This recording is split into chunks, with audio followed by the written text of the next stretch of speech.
Hello, this is Davide Biocchi speaking, and this is my weekly intermarket analysis. Let's start as usual with the euro dollar that is still recovering after, let's say, the down breakout of the main support here.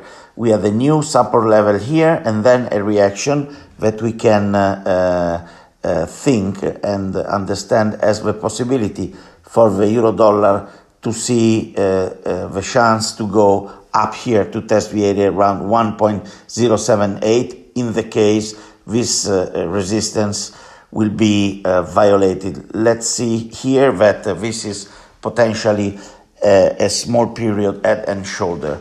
Above that level, we have another strong resistance around the area of 1.095, exactly up there. Let's switch from the euro dollar to the Japanese yen. The Japanese yen is in the process to recover against the dollar. So the dollar recovered a lot after the test of the area around 130, and then the market was back to the level of 156 and then back down again. So the area that we can imagine here is an area of support, and if the market will find the opportunity for a recovery here, another test of the area up there is possible. Let's switch to commodities like the gold that is right now in a sideways since some market session, and a breakout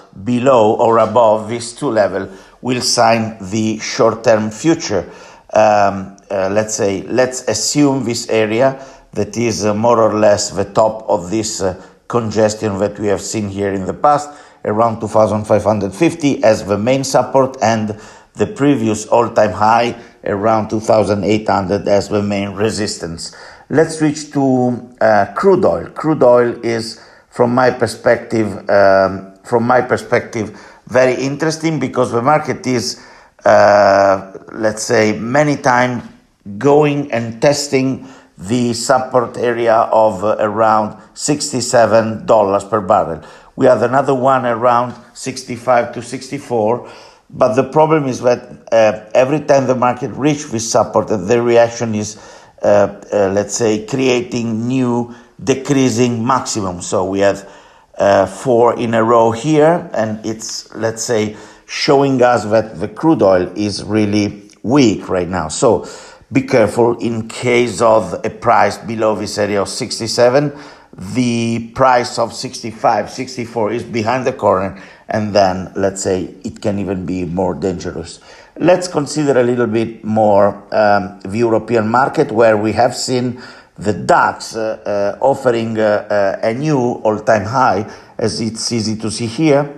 The market was able to reach and go through the relevant rounded level of 20,000 points. So 7 days in a row with green candles is not something easy to see. And a very similar situation is involving all the European market, as we can see here. So there's a new interesting situation and scenario here, where there's a possibility for the market to go back and see prices above the level of 5,100 as it is possible to see. So 7 days in a row like that are very strong, and especially because it was the automotive sector that is under a big crisis that was the one to rebound. And so it's very interesting to see what will happen in this week, especially because we had the ECB decision on Thursday.